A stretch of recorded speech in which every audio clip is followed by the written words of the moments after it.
Hey, it's Deanne. Happy Friday. Today, I want to talk about something that most people don't like to talk about. I, I don't know why we've just grown up thinking that this was like a no subject. And unfortunately, because we don't talk about it, we don't educate people enough about it. And so they don't even realize they have a problem when they usually do, and especially women.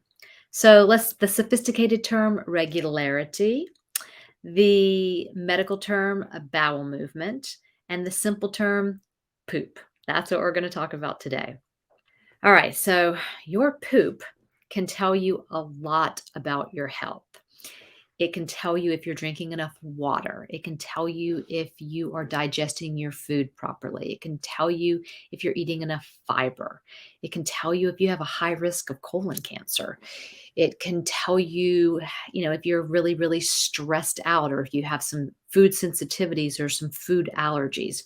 So, lots of information just when we look at the consistency, the frequency, and the color.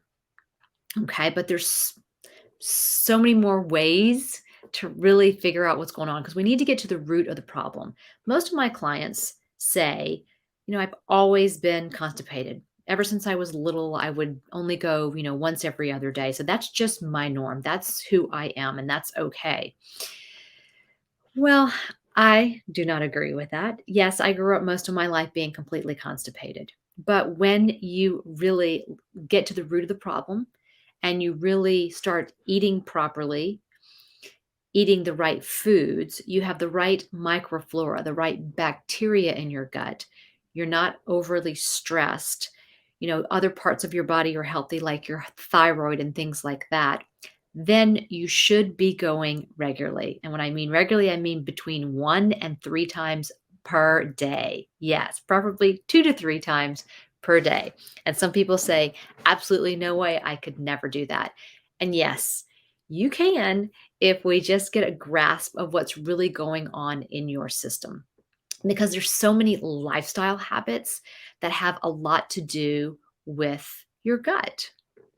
So let's look at the first thing, microflora. That's all the good bacteria that we have in the gut that really makes a diverse, wonderful place for the breakdown of our food. And that's where most of us have our biggest issue. Because when you're little, you get your bacteria from your mom through the birth canal, and then it just has to build up and build up then. And breastfeeding helps, and a lot of us weren't breastfed. Um, and then just what goes on in your life really has everything to do with what type of microflora you develop.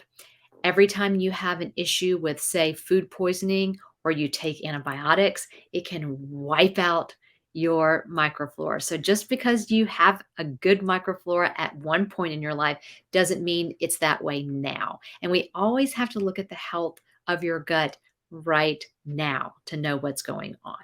Okay. So microflora, that's where we really want to start to really look at what's going on there. Then we can move on to eating habits. Before we even talk about what you're eating, it's how you eat.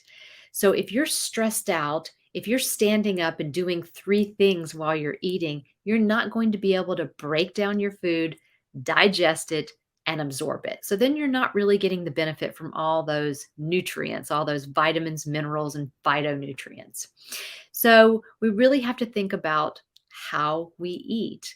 We really have to sit down, concentrate on our food, be thankful for our food, be relaxed, eat slowly, and chew, chew, chew every time we eat. And that will definitely help. And then, of course, we have to move on to what we're eating because we have to make sure we're eating enough fiber. And sometimes, because something's going on in our system, if you're eating fats, sometimes your body can't break down the fats. And that's going to cause maybe some floaters, some floating poop. You might have some bad gas then. Your poop can be a specific color, more yellow because of the bile. So there's definitely things that can happen by depending on what you're eating. Yes, if you're eating a lot of fats, your poop may look a certain way. If you're eating a lot of greens, Your poop may be a little bit greener. So it definitely depends on what you're eating. If you're eating a lot of fast food and a lot of fried food, um, you're just going to have some problems with the functioning of the body. You're probably going to have something called leaky gut, which can also cause more issues. And if you're having a lot of diarrhea and then constipation back and forth, that could be many reasons. You can actually have an infection in your gut. You can have inflammation in your gut. You can be stressed out. You could have too much water or not enough water, or you could have some kind of allergy or sensitivity to a food. So, again, lots and lots of information, and it's really impossible to do on your own. You really need help from somebody like me. And we always start off with a specific test where we actually look at the consistency of your bowel movement.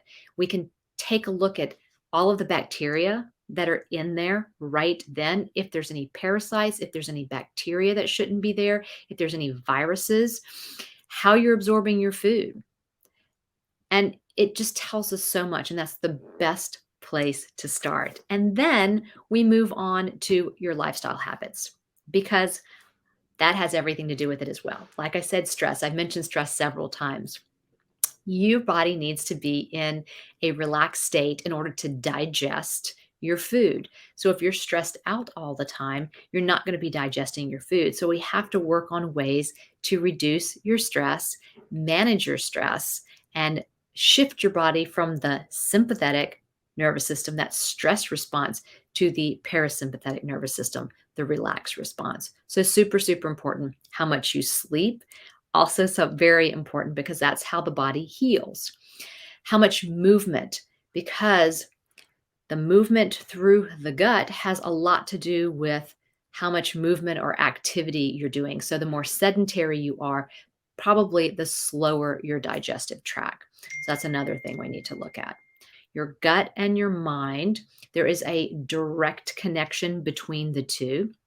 So when you're thinking certain thoughts, you're stressed out, you're worried about things, it's going to directly affect your gut, your digestion, and your bowel movements. So we really have to get both of those tracks working correctly, functioning properly in order for you to be healthy. Because I tell you, you might think you're healthy, but if you're not having 1 to 3 bowel movements a day, you're not as healthy as you could be. And your risk of cancer, specifically colon cancer, always increases when you're constipated.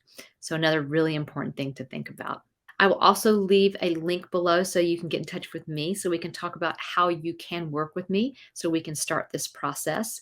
And one thing to remember is it can take a while, especially if you've been constipated for your entire life.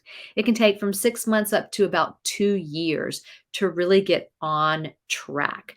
And then there's always things that can get you off track. If you take antibiotics, if you get food poisoning, if you travel, a lot of times that can just that causes a hiccup in the system. And so then you have to get back on track. So it's really me helping you understand what's going on in your body so you have the tools to get you back on track. Balance. Our health is all about balance. So we have to make sure all the systems in our body are balanced. All right, I hope you have a great day and a great weekend, and I will see you later.